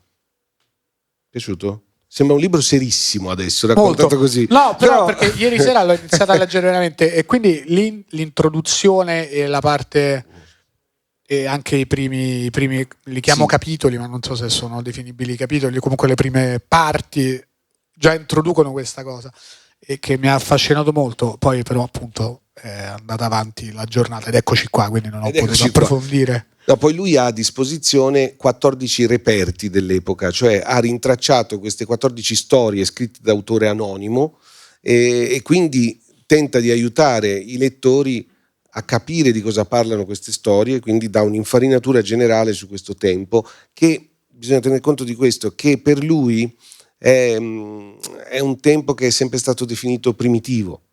Noi per loro siamo gli uomini primitivi, quelli che non avevano capito un sacco di cose di livello spirituale, quindi in realtà lui sta tentando di rivalutarci. È molto benevolo il libro, questo volevo dire. Molto. Infatti su questa cosa, sul fatto che il libro sia benevolo, sì, ti ricordi? Benevolo di... No, non è la prima cosa che avresti detto, forse, benevolo. Benevolo. Tu avresti detto benevolo dopo averlo letto? Faccio una serie di collegamenti, non so se è quello che volevi dirmi. Benevolo, edito da Mondadori. Non era quello che pensavo, però. Quello. Hai mai incontrato Berlusconi? È buona questa. No, ho incontrato una volta però in aereo, arriva uno che mi parla. Come va, maestro qua, maestro là? No, dico, ma anche voi, anche tu? Io canto, sì, io canto in un gruppo, questo è il mio gruppo. Gli altri sono messi così, no? Si guardano i piedi. È il mio gruppo, lui chitarrista, lui bassista, cose. Siamo tornati ora perché è successa una cosa pazzesca. Eravamo in Sardegna a suonare, insomma a un certo punto è arrivato Silvio Berlusconi e ci ha chiamato a suonare nella sua villa. A sorpresa, capito? Sicché siamo andati in questa villa, abbiamo suonato a questa festa, c'era di tutto, era entusiasta, era questo, quello, l'altro. Bene, dico, allora vi siete divertiti? Sì, è stato bellissimo. È vero ragazzi? Allora, ci siamo divertiti tantissimo. Ti faccio vedere il video, guarda, mi mostra un video, lo faccio toscano ma non era toscano, li faccio ormai tutti così. Ti faccio vedere il video, c'è lui, si intravede questo Berlusconi con la bandana che gli dice una cosa. Dico, io non sapevo cosa dire ovviamente, per cui gli ho detto abbiamo dato un pacco di soldi. Dice no, ma scherzi, no, perché alla fine è arrivato lui e mi ha detto, con l'assegno in bianco mi ha detto, allora cosa devo scrivere per il gruppo? Io gli ho detto no, niente. Poi ho guardato il gruppo saranno stati arrabbiati loro. E lui non gli parlavano più, giustamente, perché era l'occasione, se c'era una volta che c'era da dire, certo. Presidente, va, spinga. Hanno fatto, capito? Questa è la cosa più vicina ad incontrare Berlusconi che mi sia capitata. Questa persona era Mariano Apicella. No, era uno che cantava. Poverino. No, non sono neanche rimasti in contatto. Si è capito che lui li ha ringraziati. Gli ho detto, ma scusa, ma quando gli hai detto così, lui comunque ha messo una cifra. No, ha detto, bravi ragazzi, grazie. È così che si diventa miliardari. Appena dicono no, non fa niente, subito, devi essere velocissimo. Immediatamente, non puoi fare complimenti e diventare ricco. Non puoi fare complimenti. No, di che volevi dire? Non mi ricordo, non ho capito. Dillo tu. No, non riesco a parlare. Lo dice Stefano che... No, dico un'altra cosa. Di un'altra cosa, ma io sono contento pure se dici le altre cose, non devi dire quello che dico io. Tu sei quindi musicista, mi sei scrittore, sei anche attore teatrale, si può dire, e presentatore. Cioè, come sei passato da questi, cioè dal ruolo di musicista poi a fare queste, cioè come ti sei cimentato? Ma da bambino volevo farle tutte comunque, cioè, quindi l'obiettivo era stare sul palco a far qualcosa. Quindi insomma... E passare alla televisione, cioè quanto ti ha fatto, la prima volta ci sei passato, quanto ti ha fatto strano venendo dal mondo appunto della musica? Quanto è stato strano per te? Beh, era strano perché io ero abituato a improvvisare o da solo o col mio gruppo, a muoverci diciamo in un clima di totale relax, e invece la televisione è un lavoro di gruppo dove devi sapere più o meno, ma devi sapere cosa succede, cioè ci deve essere una scaletta, ci sono gli ospiti, ci sono degli orari, ci sono le prove. Ho dovuto imparare a fare le prove. Poi dopo, in effetti, insieme a Valentina abbiamo fatto uno spettacolo teatrale, abbiamo scritto insieme La Regina d'Ada, dove io recitavo accanto a lei, e anche lì abbiamo dovuto fare le prove, e lì ho imparato che esistono anche queste cose qua, queste cose che si provano. Perché io prima... Ma andavi così? Beh, insomma, quando si suona fra musicisti jazz, meno provi e meglio è, perché così rimane la freschezza sul palco, o almeno questa è l'idea di base. Certo, e quindi anche fare teatro pure, cioè, però ti sei venuto abbastanza tutto naturale, non hai dovuto, cioè, appunto fare Pippo Baudo, cioè, ti è venuto anche per la televisione, è stata una cosa, cioè hai trovato la tua dimensione, non è che hai dovuto studiare qualcosa per fare... Ma no, perché non ero mica con Ronconi, ero con Valentina, che era molto benevola, a proposito, e ottimista, e quindi mi dava una mano, ma avevamo escogitato una bella idea drammaturgica. Il suo personaggio parlava tantissimo, il mio suonava il piano e diceva pochissime cose. Questo era lo stratagemma come per farmi recitare. Era un po' il vostro rapporto. Sì, lui è il pianista di questa. Lui è il pianista? Sì. So che non sembra, però lui è il pianista. E voi tra l'altro fate un lavoro, questa è la parte che mi interessava, vorrei me lo spiegassi meglio. Tutto votato al positivo. Una cosa tutta indirizzata contro la negatività. Perché e come? Queste le due domande. Parli del programma che facciamo, Via dei Matti? In Via dei Matti sì, ci è venuto spontaneo, siccome abbiamo poco tempo a disposizione, utilizzare quel tempo per parlare delle cose che ci piacciono e lasciar fuori tutto quello che non serve, quindi i convenevoli anche, ma anche e soprattutto la negatività o il giudizio su una qualche cosa, perché c'è poco tempo e noi vogliamo sfruttarlo per poter avvicinare le persone alla musica. La cosa più bella che accade è quando una signora arriva e dice: mio figlio a 7 anni ha visto da voi un clarinettista e ha chiesto di suonare il clarinetto. Questo è il colpo gobbo. Questo è bellissimo, che fuorviate poi la vita a questo ragazzo col suo clarinetto, tutti gli amici che si drogano e lui... Che però bene, perché drogarsi è sbagliato e la musica è meravigliosa. No, è una cosa straordinaria. Detta così sembrava quasi positiva in realtà. No, infatti lo era. Beh, anche perché lui suona e si può drogare dopo. Ma certo, anzi, poi nel jazz, figurati, c'è sempre una strizzatina d'occhio, almeno da stereotipo, al mondo del piacere. Ecco. Voglio fare una domanda forse un po' personale, se posso, se non vuoi dimmi. Io sono qui in rappresentanza dell'Istituto Patafisico Vitellianense, però se vuoi entrare nel personale sono autorizzato a farlo. Tu lavori a stretto contatto con tua moglie, si può dire questa cosa? Si può dire? Sì. Quanto è, non so come metterla, cioè stare così tanto in contatto, a volte dici, visto che lo dico perché è presente, quindi non voglio metterti assolutamente in difficoltà. No, ma sei tu che sei in difficoltà, certo, non io. No, ok. Cioè, quanto diventa a volte, dici, stiamo troppo in contatto, oppure dici non c'è assolutamente nessun problema, anzi ogni momento è oro. Ti ho dato anche già la risposta nel caso volessi me l'hai servita. Grazie, però questo l'ho apprezzato molto. E io pendo dalla parte di ogni momento è oro, perché non solo noi stiamo molto insieme anche a casa a immaginare le cose, ma in più dopo ci uniamo ad altre persone che sono molto care, che fanno molto famiglia, però è una famiglia che sta insieme per quel periodo di tempo e poi basta. Quindi in realtà in questo modo c'è sempre armonia. Tu mi dirai, però dopo io torno a casa e siamo comunque insieme io e Valentina. E lì è un mistero glorioso, ammetto, però ogni momento è davvero d'oro. Però fra poco mi chiederai, e come si fa a avere una relazione in cui ogni momento è d'oro? Non lo so. È successo, vi siete trovati. È successo perché ci dovevamo incontrare. Ma è molto bello. Ne è uscito bene. No, è una risposta bellissima, una cosa, un'ode all'amore straordinaria. Adesso le mie domande successive mi sembrano un po'...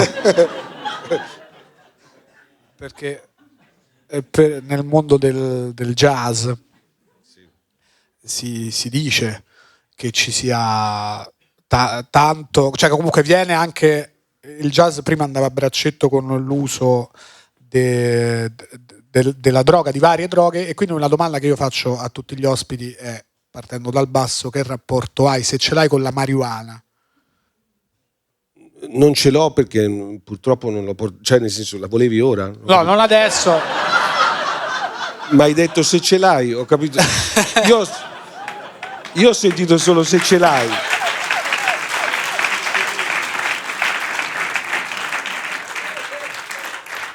Però magari magari più tardi ci organizziamo. Però io, Daniele, giusto? Sì, esatto. Se posso darti un consiglio, capisco che magari ti stai avvicinando un po' all'argomento, non parlare di queste cose lì con le telecamere lì. Me lo chiedi dopo? Lo chiedo direttamente dopo. Questo è proprio il consiglio base, ma indipendentemente da sono io e lui e un altro, è meglio. Non si fa davanti alle telecamere. No, non si fa perché fa così. E quindi anche i musicisti di jazz adesso si sono un po' adeguati, c'è un po' più di attenzione all'argomento. Sai, molti sono morti di eroina.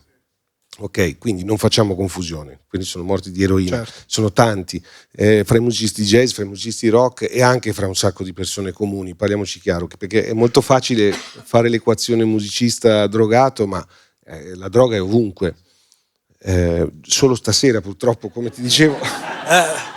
Ma non te l'abbiamo detto prima e giustamente sei venuto... Non c'era scritto nel... No, nella pre-interview non era specificato. E quindi ho risposto alla tua domanda. Sì. C'è un'altra domanda, boss. Che rapporto hai, no? Se ce l'hai, visto che ora se ne parla tanto, con l'intelligenza artificiale nella musica? Io ho sentito quello che si può sentire così sul web, quindi non so a che punto sia, perché non ho idea se ci sia invece un lavoro fantastico di un'intelligenza artificiale che ha scritto una sinfonia meravigliosa, bla bla bla. Per quello che ho sentito accade quello che un po' mi aspettavo, cioè che l'intelligenza artificiale non è particolarmente creativa perché ha troppe informazioni, quindi è difficile che abbia una personalità, perché il buon Beethoven che citavi prima aveva una personalità definita anche perché non era a conoscenza dei canti delle popolazioni africane che abitavano il globo nella sua epoca. L'intelligenza artificiale invece sa tutto. Io non so immaginare, forse è un mio limite, non so immaginare come possa poi avere una personalità, perché la personalità musicale è costruita fortemente anche dai propri limiti, cioè dalle proprie passioni molto evidenti, che quindi tu scandagli a fondo. Però hai una passione molto forte per una certa cosa e la vai a scandagliare. Lei invece è come se cogliesse di fiore in fiore, è un po' superficiale, insomma. Certo. Ma volevo farti un'altra domanda, nel senso, tu pensi che possa essere un problema utilizzarla per fare delle canzoni, che ne so, per jingle pubblicitari o cose del genere, proprio a livello etico? Cioè, perché, che ne so, per esempio nel mondo dei fumetti, quelli che conosco un po' di più, stanno tutti abbastanza avvelenati perché, diciamo, lei ruba fondamentalmente le immagini protette da copyright, le rielabora, come è successo di recente, quello con lo studio Ghibli, insomma, eccetera. E quindi è un uso non etico perché nessuno ha dato il consenso a fare questa cosa. Con la musica c'è lo stesso dibattito, che tu sappia, all'interno tra musicisti, oppure non è sentito questo rischio? Non ho contezza di alcun dibattito sull'argomento, ti dico la verità. Però sarebbe interessante, naturalmente, perché poi l'etica è un argomentone. Perché di fatto credo che, immagino, e sto tirando a indovinare, ma immagino che moltissimi abbiano già scritto canzoni e magari Ben Harper, come si dice, con l'intelligenza artificiale. perché no?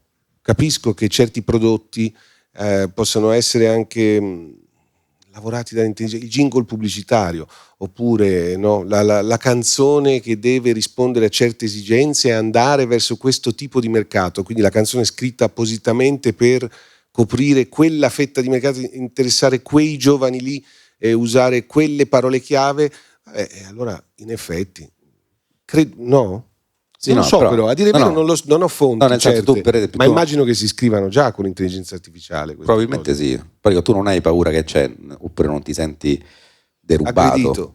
No, perché io suono dal vivo innanzitutto e per ora, dai, intelligenza artificiale. Fammi una canzone, mettiamo tra 10 mesi, non 10 anni perché ormai va velocissima, come la farebbe Bollani, magari è una cosa simile, una cosa fatta, perché prende cose tue, cioè quella cosa lì. Proviamo. Dovremmo provare in diretta, così vedi la faccia mia mentre l'ascolto. Non ce l'hai il programma? Questo sarebbe bello. Vediamo. Tanto parla di qualcosa. Il tuo cartone animato preferito? Perché io ho una risposta che mi è apparsa nella scheda. Se poi te lo suggerisco, però vediamo se corrisponde. Direi, mi viene in mente Family Guy.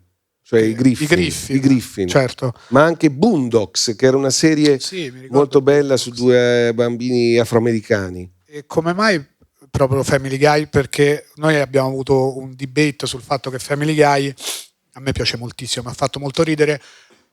E perché piace anche a te? Perché io sono d'accordo, ma adesso Stefano fa finta di non sentire, per esempio, è critico. Sto facendo una canzone. Sai, cos'è che ha detto? Sto facendo? Una canzone. Scusa. Ma sta componendo. Mozart componeva nel casino durante le feste, quindi si vede che anche lui è come Mozart. Un po' il Mozart ce la del fa, podcasting. Guarda, sì, è multitasking. Di cosa stavamo parlando? Però, niente, ma neanch'io, di cosa parlavamo? Dei Griffin. Perché i Griffin? Anche sai, BoJack Horseman mi piace tantissimo. Capolavoro. Perché è il tipo di umorismo che mi piace molto. Mi piacciono, sì. Sì, sono d'accordo. Tu per quale motivo? Tu hai elaborato una risposta più concreta? No, io ho più un problema con le persone a cui i Griffin hanno fatto ridere e poi si sono rimangiate la risata alla luce di osservazioni fatte da altri cartoni animati sui Griffin, perché c'è una puntata di South Park in cui vengono presi in giro i Griffin, come viene preso in giro tutto quanto da South Park, giustamente, e quindi poi le persone che devono fare quelle intelligenti, che gli piace anche South Park, dicono beh no, in effetti i Griffin sono un po' così, dopo averne goduto per anni di quelle gag fino a se stessi estemporanee, grasse risate. Poi si cresce e si dice vabbè.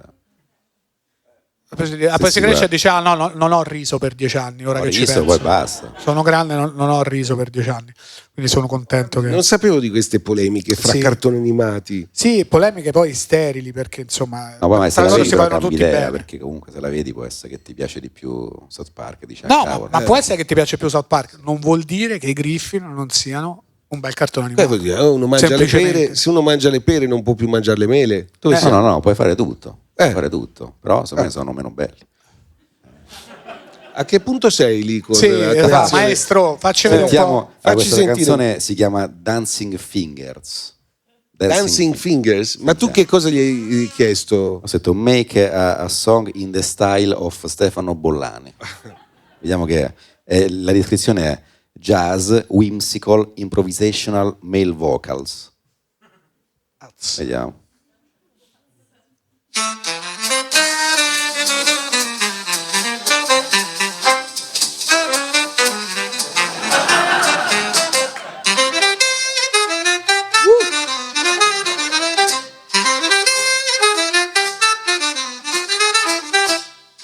Main vocal non è proprio la cosa più evidente del... Sì, ancora. No, perché ho messo instrumental, infatti è strano. Hai fatto bene a mettere instrumental. Vabbè, ma non era male. Aspetta, che le fa due versioni, questa è la prima. Ok. Sentiamo la seconda. Con lo stesso titolo, fa due versioni. Sì, ne fa due ogni volta. È generosa anche. Sì, infatti.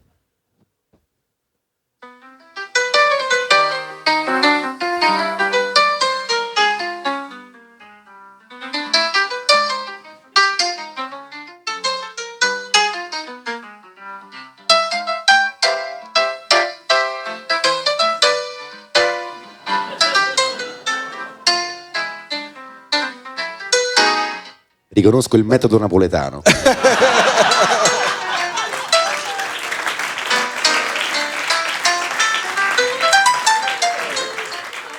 Che dici? Mi piace? Ma non era malissimo. È carino, dai. Era carino la cosa, non so se è il telefonino che fa questo suono, questa cosa di pianoforte un po' anticato, che sembrava un disco degli anni 40. Forse... Ma è lui che ha scelto di farlo. Penso di sì. Mi ha dato un po' mi ha collocato un po' in quell'epoca. Chi lo sa? Avrà capito, dici, perché non è che mi ha confuso. No, perché c'ha tutto questo clima. Non lo so.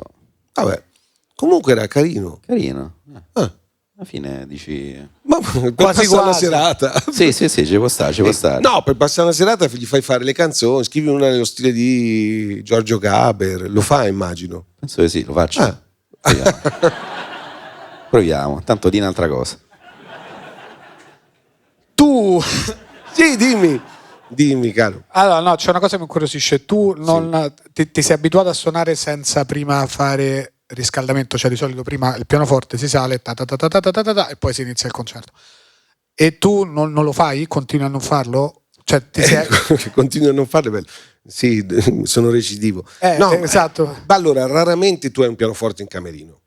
Capita nelle grandi istituzioni concertistiche, sei alla Scala, sei alla Filarmonia di Amburgo, c'è un pianoforte, ma se no spesso non c'è, quindi non ti puoi scaldare da pianista. Però dicevo che avevi detto sulla tastiera non conta, perché non conta? Cioè uno non può avere una tastiera. Ho detto così? Così ho letto in un'intervista. Ma sai. Era per tirarselo un po', vabbè, certo.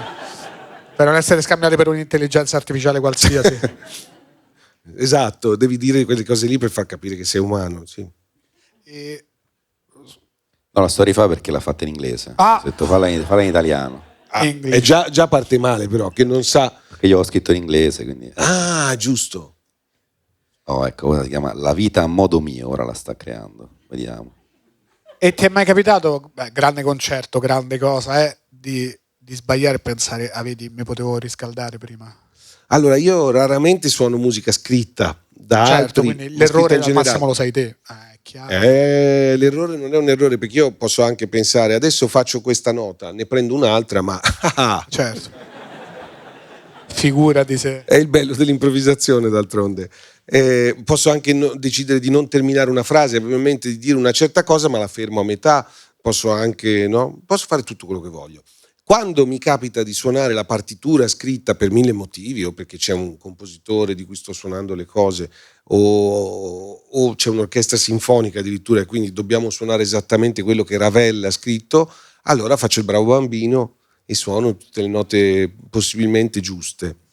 Poi ho sempre l'alibi, facendo l'improvvisatore, ho un alibi di ferro, cioè che potrei avere un momento creativo e fare un'altra cosa.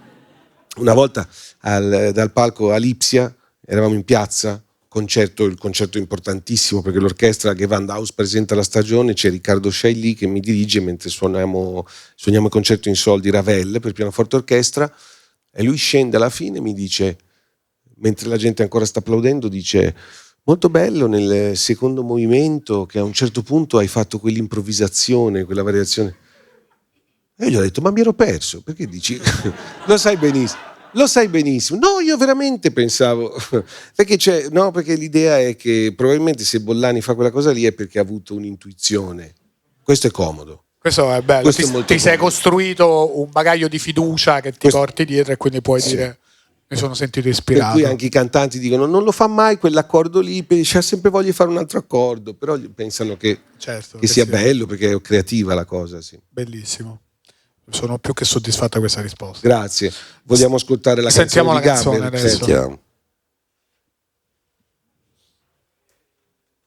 Vediamo. La vita a modo mio di Giorgio Gaber.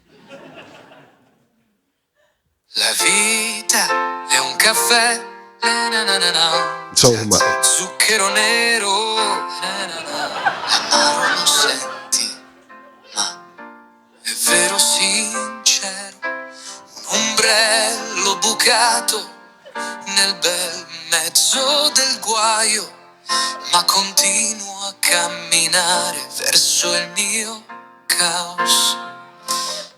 Scarpe slacciate corrono ma non volano, tra dubbi ingombranti a cui non mi abituo.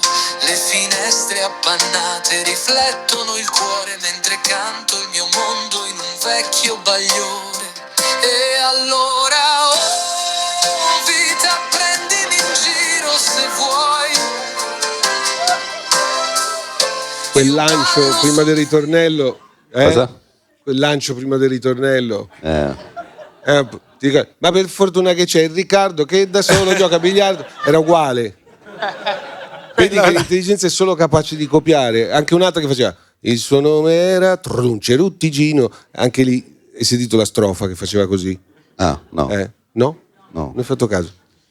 No, c'è ora Mi una, forse è questa sembrava qui. C'è una che mi piaceva che avevo fatto. Vediamo se è questa qui.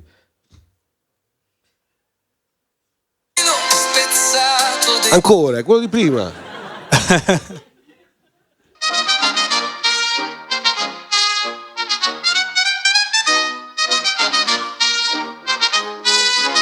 C'era una volta un Silvio potente con amici d'oro, un cuore ridente, l'Eppe dell'Utri, un team vincente, Vladimir Putin che leader splendente. E lo stagliere Mangano al fianco, Rubi che balla e fa un inchino franco, una festa continua senza sosta, un party che mai si sposta. Lunga vita a Silvio e i suoi amici, in un mondo di sogni l'amore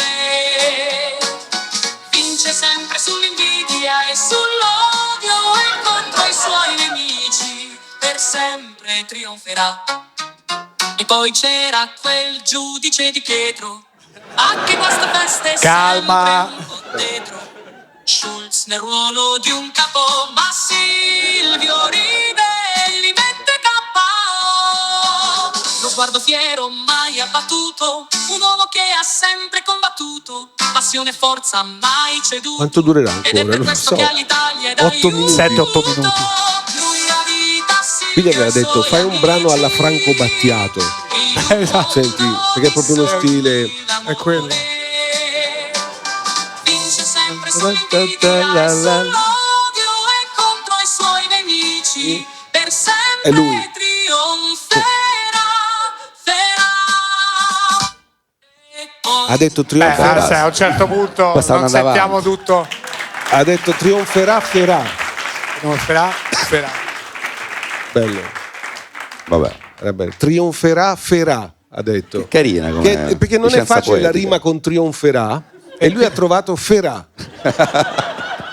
Capite quanto è intelligente. È vero, è vero. E poi questa cosa, sì, questo clima un po', no? Settecento francese. Da festa, appunto, Sì. elegante. Sì, elegante. Sì. Stefano, andiamo verso la chiusura, quindi spara tutte le tue cartucce. Meglio di questa non so cosa. Più di questo non puoi. Beh, è difficile in effetti. Sì. Ma non so, No. che vogliamo fare? Ti chiedo che ti sta a vedere in sto periodo? Cosa ne sta? Che te serie TV te guardi? Ti guardi qualcosa? No.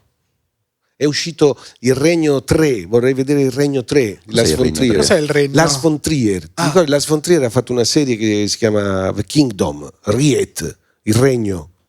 Ha fatto 2 stagioni negli anni e poi ha smesso. La seconda stagione è finita 20 anni fa e adesso ha girato la terza. Bello. Che non sapevo. nessuno si ricorda bene cosa era successo. 20 anni fa la seconda? Mi sembra, Se l'è posso presa sbagliare. comoda. L'ha presa comodissima, ha avuto altro da fare, sì. E quindi ora per vederti il 3 che devi fare? Rivederti 1 e 2 oppure vai Che così dici? alla cieca Che come dici? nella grotta in Brasile? Secondo me vai, Tu cosa faresti? secondo me vai con la 3 e così No, poi no. riunisci i punti. Vai su YouTube, cerchi il recap, riassunto di quelle e poi devi dire.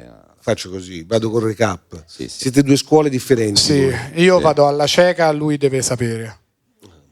Eppure quando andiamo al ristorante, lui ha bisogno delle immagini sul menù, io mi fido del nome e ordino. Ah, ho capito, sì.